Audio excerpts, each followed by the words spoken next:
speak to Alia El-Yassir, the Regional Director of UN Women for Europe and Central Asia. Good to have you with us. So is it right to say that women and girls have disproportionately suffered from the fallout from the COVID-19 pandemic? Oh, absolutely. I mean, according to UN Women, even before the COVID pandemic hit, if we look at the age group of women and girls between the ages of 15 and 49, in the 12 months before the pandemic, the COVID pandemic hit, there is an approximate amount or number of 243 million of them that have been affected by violence and by intimate partner violence.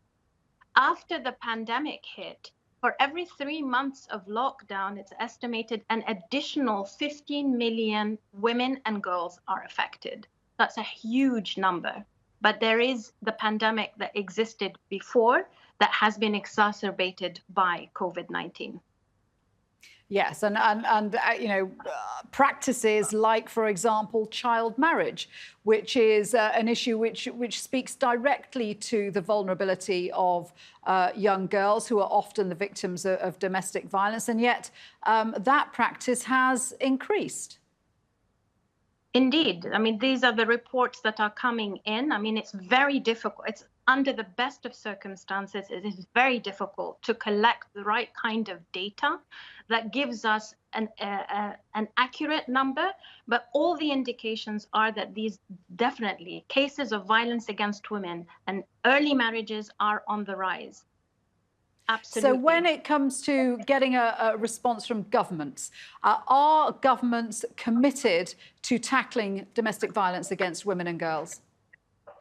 Well, if we look at the time before COVID, we can see that there are some positive trends. We look at the numbers, we see over 80% of member states, of governments, are in fact making legal changes to offer better protection.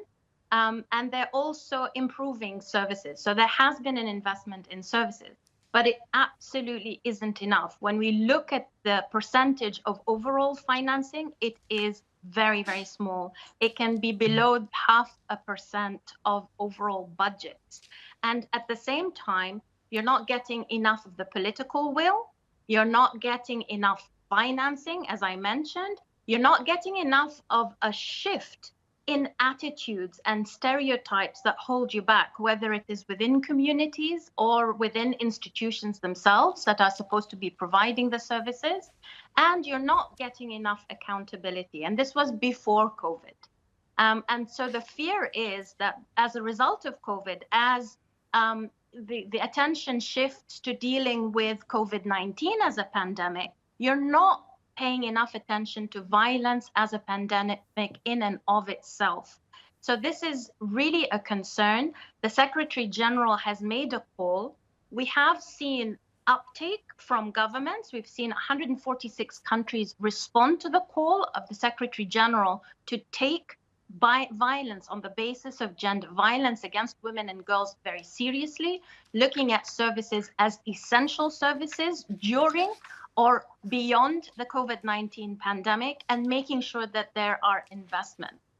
This call, I mean, we're talking about today being the day of elimination of violence against women. It's part of a 16-day campaign that happens every year.